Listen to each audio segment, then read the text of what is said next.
Woo! You just got a referral. Feels like a gift. Until the client asks about things that you don't do. An old price? A special discount that you gave someone else? Just a one-time thing? An unlikely turnaround time? A different editing style? A level of flexibility that doesn't match your vibe or work with your process? Now, the client is confused. You're placed in the position of correcting the story, and the client experience already is off balance before rapport has had a chance to build. So in this lesson, we're talking about the referral mistake that confuses clients. It drains your energy and it puts your professionalism to the test. More importantly, we're going to talk about how to prevent that. Hey there, Lens Legends, and welcome to another episode of the Portrait Profit Show, where we focus on the business side of photography. I'm your host, Jim Landers, your guide on the business side. The Portrait Profit Show is brought to you by Digital Pro Lab and Landers Photography School. For Digital Pro Lab, Amanda and her amazing, wonderful team are just going to make you look like a hero. I mean, she hires such fantastic people that it just happens by default. If you haven't already, I want you to go to digitalprolab.com. I'll put it here up on the screen so that you can see that. I'm sure you know it, but just in case, digitalprolab.com. Man, you are going to be surprised at the difference the Digital Pro Lab can make. And if you haven't already printed your work, I come across people so many times who've never printed their work.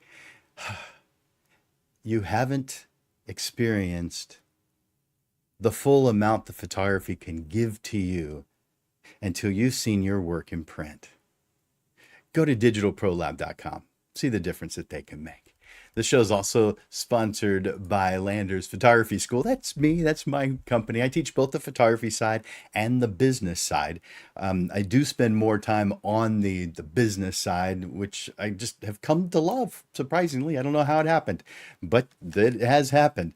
And so I encourage you to take advantage of not only watching the show, but also going to my website at landersphotoschool.com.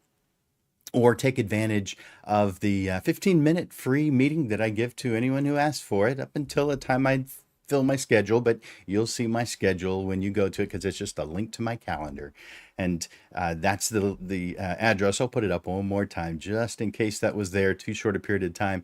Do a screenshot so you have that. It's calendly.com/photoschool/15MIN. That will take you straight to my calendar so that you can put yourself on my calendar. Now, I want you to go to the comment section right now and enter in hashtag live. That tells me you're watching right now on either Facebook or Instagram or LinkedIn or YouTube because we're simulcast to several different places. And if you're watching the replay, then comment hashtag replay. I also request that you share the Portrait Profit Show. It's real easy if you're watching on Facebook. Just hit the share button or tag someone just by hitting the @ symbol and then their name. Let other people know about the Portrait Profit Show. Now, referrals are wonderful. When someone says your name to a potential client, there's often a trust already attached to that conversation. The person inquiring may feel like they are not starting from zero because somehow they know, like, or respect that's already been pointed out to them in your direction. Part of the reason why referrals feel so good is when they come in, it's because they often arrive with some relationship already in place, making it easier for you, for them. But today I want to talk to you about a specific referral mistake that creates confusion or sometimes frustration for clients. Definitely frustration for photographers. Sometimes tension with other vendors, with family, with friends, with past clients. A referral can create confusion when someone else starts explaining your business for you. They quote an old price. They promise a discount that they got, that they think that you can get to just by asking for it. They maybe want a different editing style. Maybe they tell someone you can turn images around faster than you actually can. They say you're affordable, and the client hears they'll work within whatever budget I have. They say you can fix it in editing, and now the client expects that was something that was never part of the process. This topic today came from a real conversation with a photographer who had been receiving referrals from someone who was sharing inaccurate information about her pricing, editing expectations, workaround times, and discounts. What stood out to me was not only the uncomfortable situation, but her response when I suggested that she utilize a referral guide. She said she had never thought about using one before. Actually, she said she had never heard of one before and would absolutely create one going forward. This is exactly why this lesson matters. Sometimes the problem is not that people are unwilling to refer us well. Sometimes they have never been clear on the way to do it. In other episodes, we have talked about making it easier for people to recommend you, building trust, creating a client experience that naturally leads people to recommend us. But this lesson's different. We're talking about what happens when someone else starts explaining your business for you.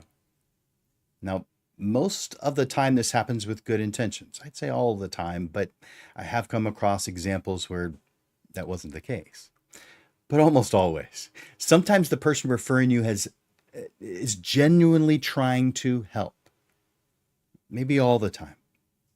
They may not understand that an inaccurate referral can create an uncomfortable experience for everyone. And sometimes, yes, it may be just carelessness. It may be repeated. It may even become a pattern that requires a firm boundary. But before we jump to motives or what we do in specific situations, let's look at the business lesson. The goal of a referral source should be to open the door, not define your business. That's your job. It's what you do. Your pricing, your process, your editing style, your turnaround time, your availability, your boundaries, your client experience need to come from you. When those things come from someone else, especially someone who doesn't fully understand your business, a misunderstanding is likely. Let's move into the first chapter.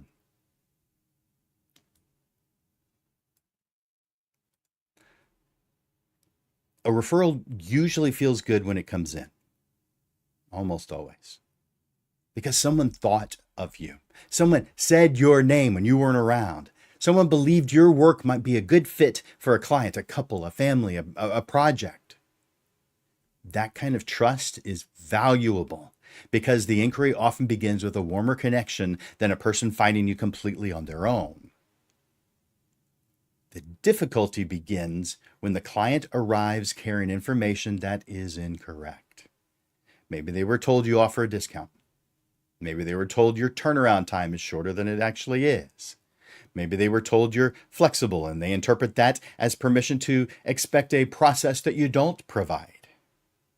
Now, the referral still came from a positive place, but the conversation is already off balance. Instead of coming with rapport, curiosity, and a clear communication, you're placed in the position of correcting expectations.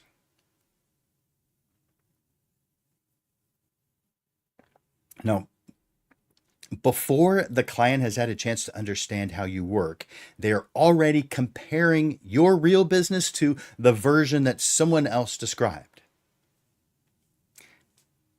Your business evolves. Maybe your work is more focused now than it was a few years ago. Maybe your pricing has changed to reflect your experience, your cost of doing business, the level of service that you provide. Maybe you once made exceptions that you no longer want to do or just no longer fit your process. Maybe your turnaround times have changed. Your client experience has become more defined or refined. That kind of evolution is healthy. It's normal. It's part of becoming more intentional about the business you're building. Of course, people remember the version of your business they knew before. Maybe they remember what changed, or excuse me, what you charged then. Or they remember and appreciate the exception you made for them and figure you would do it for anyone who asked. They may not realize that your business has changed, and if they have not been given a clear way to refer you today, they may describe something that no longer matches your current pricing, your process, your style, your availability. That is how a referral that begins as a compliment can become a client experience problem. When someone refers from assumptions instead of current information, the client arrives with expectations you now have to correct. The relationship begins with correction instead of connection. Not where we want to start. That is the mistake we're looking at in this lesson. It's not a referral system problem in the sense that needing more people to talk about you. It's a communication problem. The client heard something before they reached out to you. And that something shaped what they expected from your business. It's what caused them to reach out. And now we can't control the conversations people have about us when we're not around. We can make accurate referrals more likely, though. We can give people better language, clearer limits, and a simple path for sending someone our way. When people know how to refer you accurately, the client has a better chance of arriving with expectations that fit the experience you actually provide. You feeling this? If you are, go to the comments section and enter in yes. Now, if you haven't already, enter in hashtag live, letting me know that you're watching the show right now with me live. Chapter 2. When a client arrives with incorrect expectations, it is easy to feel frustration right off the bat. They may ask about a price you no longer offer, a discount you never actually approved, a turnaround time that doesn't fit your process, a level of flexibility that would pull the experience away from the way you actually serve people. In that moment, the inquiry feels like a problem before the conversation even had a chance to become a relationship. But a confused client does not automatically mean a difficult client. It just feels that way for a moment, potentially. Sometimes the client is simply working with the information they were given. They may have no idea the information is old or incomplete or just plain wrong. From their point of view, they were referred by someone they trusted, and they're doing exactly what they were encouraged to do. They reached out. They asked the question. Like all prospects who reach out, they are trying to understand whether you are the right fit for what they want. That distinction helps us respond with professionalism. A difficult client may resist your process after you've explained it clearly. A confused client may simply need accurate information directly from you. If we treat every confused client as though they are already being difficult, well, we risk creating tension that just didn't need to be there. The better first move is to bring the conversation back to clarity without making the client feel embarrassed or believing something they were told. A simple response might sound like this. Thank you so much for reaching out. I'm glad you contacted me directly so I can give you accurate information about my current pricing, process, and availability. That kind of sentence does a lot of work. It welcomes the client. It does not criticize the person who referred them. It gently establishes that current information comes from you. It also resets the conversation without sounding defensive. You're not apologizing for your pricing. You're not over-explaining your boundaries. You're simply bringing the client to the real version of your business. From there, you can explain your actual process in a way that's calm and clear. Let's say you're a wedding photographer. You might say, my wedding collections begin at $2,500. My typical gallery delivery time is 2 months. My editing style is consistent with the work shown in my portfolio. If that aligns with what you're looking for, then I can't wait to continue this conversation. Of course, your wording will depend on you and your business. A portrait photographer may talk about consultation, artwork, ordering appointments, or product timelines. Whereas the wedding photographer may talk about collections, gallery deliveries, second photographers, albums, engagement sessions, save the date, bridal portrait. A branding photographer may talk about planning, usage, wardrobe, and image selection.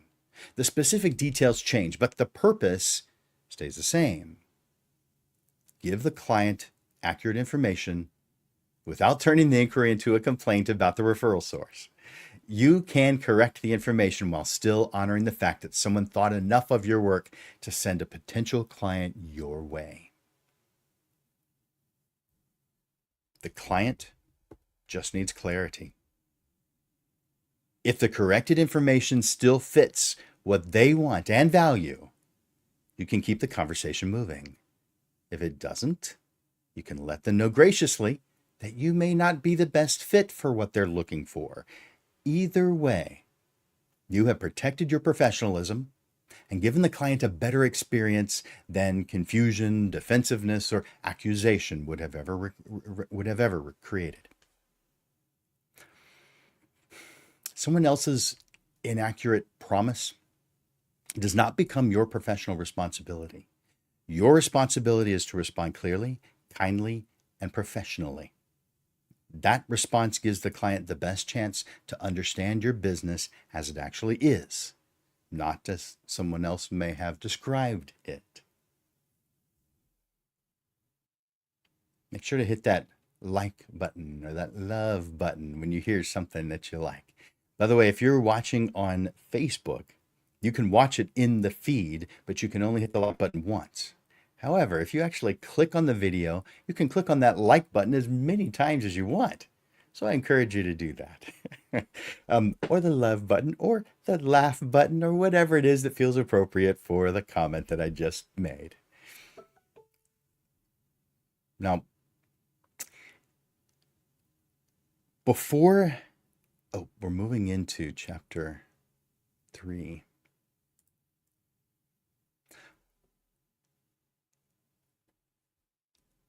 We often think of the client experience as beginning when the client contacts us. Maybe they're filling out a form from your website. Maybe they send you an email. Maybe they make a phone call or send some kind of a message, a text message, a DM, whatever they reach out. That's when the experience begins. That is the point where we can respond, guide, educate, and serve. But the client has already begun forming expectations before the first contact ever reaches us. The client experience begins with what they have heard about you or what they have researched about you. It begins with what they believe about you. True or false, it doesn't matter. It begins with what they believe about you. It begins with what they expect your pricing to be, what they think your process includes, what they believe the next step will feel like. It begins with your website, your social media, your reviews, your past clients, your networking contacts, and the people who refer you. That's why inaccurate information referrals create more than just a small inconvenience. They shape the early experience before you have an opportunity to guide it. If the client arrives expecting one price and learns the real investment is different, the conversation begins with adjustment, uncomfortable adjustment sometimes. If the client arrives expecting a different editing style, the conversation begins with clarification. If the client arrives expecting some special exception, the conversation begins with possibly a boundary. We can handle all these moments well. We can be gracious. We can reset expectations. But every correction changes the tone of the early relationship. Instead of the client beginning with confidence, curiosity, and trust, the client may begin with wondering who misunderstood whom. A strong client experience is built on aligned expectations. That does not mean every person who inquires already knows every detail of your business, of course. It means the basic direction should make sense. The client should have a reasonable sense of the kind of work you do, the kind of process you provide, and whether your pricing and approach are a likely fit for what they value. This is where marketing, referrals, and client experience all connect. A referral is communication. When that communication is clear, it helps the client arrive with confidence. When that communication is inaccurate, it can create confusion before the relationship has had a chance to form. That's why guiding referrals is about serving the client from the beginning. When people know how to talk about your business accurately, the client's first real interaction with you has a better chance of starting with clarity instead of correction. If this is helping, put "it's helping" in the comments. Or if you're just enjoying this, just say yes. If you're getting it, say yes in the comments. And also, if you haven't already, enter in hashtag live, letting me know that you're watching live. Chapter 4 of 5. I want you to make referrals easier. Once the client conversation has been handled professionally, the next step is to make future referrals easier for the person who sent them. If someone thought enough of your work to send a potential client your way, that's worth appreciating. Now, how you do that, that's a different episode of the Portrait Profit Show where I talk about writing thank you notes and sending messages or sending a text or an email or maybe a promotional item with like a pen with your name on it. Those kinds of things. We're not going there for this episode though. The goal is to give them a simple way to keep helping while making sure the client receives accurate information directly from you. People who refer you need an easy path. A helpful referral can be as simple as sending someone to your website or contact form so you can guide the conversation from there. That keeps the referral source in a comfortable role. They get to make the introduction, and you get to explain the current pricing, availability, process, next steps. Everyone is better served because the information comes from the right place.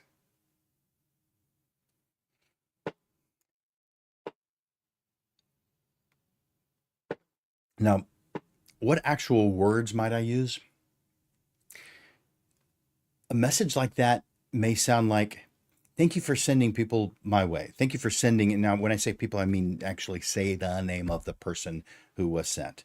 Or if they've sent several, maybe you just say several. But thank you for sending Joe Smith my way. I really appreciate it. To make it easier for you, the best thing to do is send them directly to my website or contact form. That way I can walk them through the current pricing, availability, and next steps. Now, a message like that keeps appreciation in the conversation and gives the person a clear path forward. It also removes the need for them to remember any details that can change as your business grows. Now, you're not diminishing any of that excitement or any of the other things that they may say about you. You're causing things that could be variables to come out of that conversation so that they know you are going to handle that. If you want to give them exact words to use, which you might want to do, or at least suggest, keep these words short enough that someone would actually use them. For instance, whatever the name is, the name of the business they're recommending. So let's say they're recommending Jenny Smith. Jenny Smith may be a good fit. Here's their website so that she can walk you through the pricing, and whatever else, the availability, the style, the next steps. You're going to write these. Now, I'm going to tell you how to do that here in just a moment. I'm going to tell you the important questions to include in your referral message. So something simple is just, it's enough. It's all you need. A strong referral source opens the door and sends the person to you with a clear next step. From there, you can determine fit, you can explain your process, and you can serve the client well, or the prospect at that moment. This approach treats the referral relationship as something worth guiding. It helps good people refer more accurately, gives the client a better first experience, and keeps your business communication clear from the beginning. So, as you know, if you've been watching the Portrait Profit Show, there is a handout for every single one of these shows. If you want it, all you need to do is do what you see on the screen right now. Go to your email and send me an email, jim@portraitprofits.com, and tell me that you want today's lesson. Now, if you want to just put a hashtag in the comments, hashtag handout will also tell me that you want a handout. But the best thing for me is actually the email, just in case I miss one of the many places where we have where we are simulcast. Either one is good. I'd prefer the email, jim@portraitprofits.com, and request today's lesson. It is best if you give the title, because especially if you ask for it later, if you're watching the replay, I might not know which one you're talking about. This is episode number 284 after all. So therefore, there's a lot that you could be asking for. But that's how you do that. Let's move to chapter 5.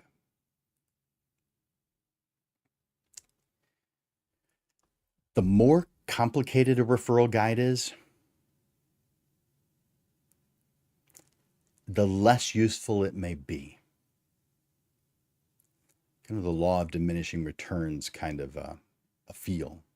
The goal is to give people a simple way to refer you accurately so the potential client knows where to go next and receives current information directly from you. Most of the information already exists somewhere in your business. It may be on your website, in your pricing guide, in your inquiry process, in your consultation process, or in the way that you talk with your clients, maybe on your social media. But the referral guide simply gathers the most helpful pieces into one clear place. It is simple. It's one page. It gives someone who wants to recommend you enough direction to be helpful without asking them to be a salesperson for your business. Start with what you know. The last word matters because your business may have changed since a past client, vendor, friend, or colleague last experienced it. Your referral guide should reflect the current version of your business, meaning you may be changing it. If you specialize in family portraits, say that. If your work centers around weddings, say that. If your business is built around branding portraits, or headshots, or senior portraits, or heirloom artwork, make that clear. People can refer you more accurately when they understand what kind of work belongs in your business today. kind of work you're looking for and want more of. Next, include what is a good fit. This does not need to sound exclusive or cold. It can be warm and simple. It should be warm and simple. You might say that your best clients value planning, clear communication, a guided process, finished artwork, a consistent photographic style, or realistic timelines. The words should fit your business, but the purpose is the same. Help people recognize when someone is likely to appreciate the way you work. Next, give people the right place to send a referral. This may be a website, your contact form, your consultation request page, or a specific email address. Could be a phone number, could be email. The easier the path, I don't recommend lots of paths. One path, possibly two, but really one path. The easier the path, the more likely people are to use it. If you want inquiries to begin through your website because that gives you the right information and it adds them to your database, great, say so. If your contact form helps you respond with current availability, pricing, and next steps, make that the path. If your consultation request page helps you begin the conversation with the right details, point people there. They all could be one and the same as far as those examples. Whatever it is, doesn't matter. Point people in one direction. You can also include a short note about the information that should come directly from you. Pricing, availability, turnaround times, editing style, custom requests, any kind of detail that might create confusion when they explain it secondhand. Your referral guide can handle this in a positive way by saying something like, because pricing, availability, and process details can change, please send people directly to my contact form so I can walk them through the current information. Again, this would be something that was on your referral form. Finally, give people words they actually say. Keep the referral sentence short. Something like this. Something like, how about, Sarah Smith may be a good fit for you. Here's her website so she can walk you through the pricing or walk you through the what she does during her session. Again, these are your words, not the ones I've just given you. You're going to make them your own. That sentence does not need to sell the experience. It simply points the person in the right direction. From there, you can determine fit on your own. Once you have a chance to talk to them, you can determine fit, explain your process, and begin the client relationship with clarity. Your referral guide is likely going to be just a single page PDF. Now, you could also email it, so a short email, a page on your website, a simple note you send to vendors or past clients or people who have regularly recommended you. The format is less important than the clarity and the consistency. It should be easy to read, easy to use, easy to share. Let me give you the worksheet version of this. And this is simple enough for me to just tell you. First thing, what I do. As a photographer, what do I do? A short description of the photography you want to be known for. What do you do? Second thing, who is a good fit? This is a simple description of the client who values your process, your style, and your service. Who do you want to work with? Who fills your creative energy tank and does not drain it? Third, where to send the referral, where to send people. To your website, a contact form, a consultation link, whatever preferred inquiry method you have. So that could be a phone call, it could be a direct message, a text, whatever is right for you.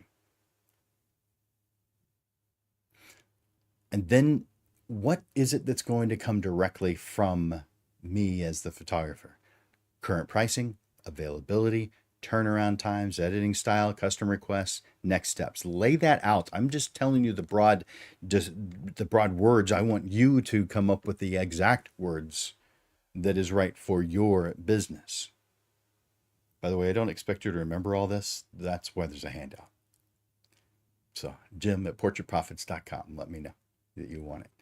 And it is, I don't charge for it. I do ask for a suggested donation. You can pay for it if you want to. You don't have to. Totally up to you. I don't do any accounting of it, so I won't even know if you don't. But I just have a suggested. All right. Let me give you some simple referral language.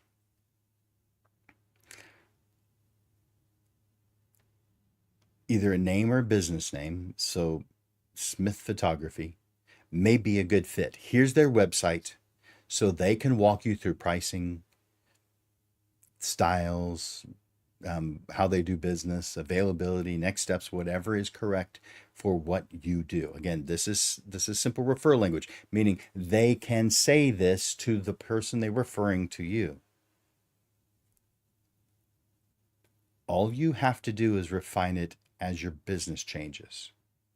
But having a simple referral guide is better than leaving people to guess. When people have a clear way to refer you, they are more likely to send potential clients with expectations that match the experience you actually provide.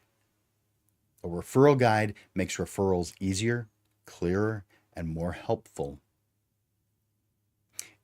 It gives people who already appreciate your work a better way to support your business, and it gives potential clients a better beginning. Hope you've enjoyed this. I'm going to have a closing message, and then I'm going to tell you what the upcoming show titles are, the next three. The next two to end out the month of August, and then the first one in September. But let me close out this one first. A referral can be one of the best compliments your business receives. Someone thought of you. Someone trusted your work enough to remember you and say your name when you weren't even around. Someone believed you might be the right fit for a client, a couple, a family, a project. That kind of trust is worth appreciating. The opportunity is to help that trust travel clearly. And that's what a referral guide gives you. It gives them, those who want to refer you, people who already appreciate your work, a simple way to send potential clients to you with better direction and clear expectations and an easier next step. That one simple tool can support the client experience before the inquiry ever reaches you. It can help the person referring you feel more confident. It can help the potential client arrive with a better understanding of your business, and it can help you begin the conversation from a place of clarity, professionalism, and trust. So your action step this week, it's simple. Create your referral guide. One page. Keep it short. Keep it clear. Make it easy for someone to say something like, Landers Photography may be a good fit. Here's their website, so they can walk you through pricing, availability, and next steps. When good people want to refer you, give them a good way to do it. Now, let's talk about the next shows. You know that the Portrait Profits show happens every single Monday. So let's talk about what's coming next. In 1 week from today, I'll put that on the screen, and this, there we go. Personal photography projects. And I guess I should put up the right graphic. This is episode number 285. A professional photography business is more sustainable and enjoyable when the creative interests of the photographer are part of the plan. We'll talk about personal projects as a practical way to keep your creative energy tank full. You'll get ideas that you can adapt on your own, you could do it different times of the week, the times of the year, different seasons of life, and and and it's so your photography remains a source of interest, of curiosity and creative energy. You're going to get a bunch of really cool ideas that you probably haven't heard of before. Maybe one or two of them you have, but you're going to get a bunch of really cool ideas that are just going to elevate your energy level and keep your creative energy high so that you have much less chance of burnout.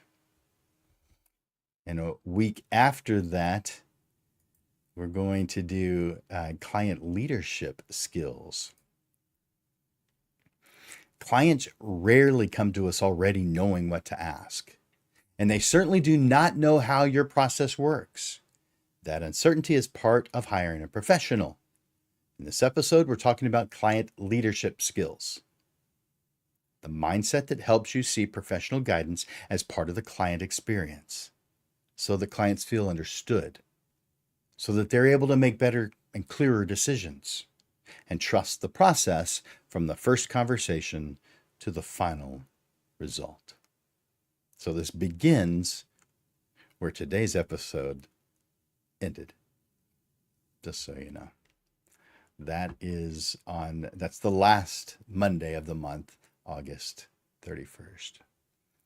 And then 1 week after that, the first week in September. This one is called Create the Incentive. We're going to talk about how to create personal incentives that help you repeat the right actions and build momentum and move your business towards the success and freedom that you actually want. Put it on your calendar. Put all of these on your calendar. Guess how much they cost? I don't charge anything for them. It's because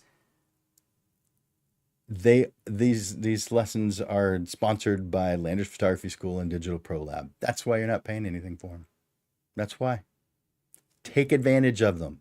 Don't be the kind of person that says, when I was getting started, I wish someone would help me. This is that help. Add these to your calendar. Lens Legends. The more clearly people understand how to refer you, the easier it becomes for the right clients to arrive with the right expectations. Thank you, Lens Legends, for your time and attention here today. And thank you for the hard work you put into building a photography business that elevates our industry. I look forward to seeing you next Monday. For Landers Photography School and Digital Pro Lab, I'm Jim Landers, and this is the Portrait Profit Show. I look forward to watching you grow. You are amazing. You are awesome. Bye for now.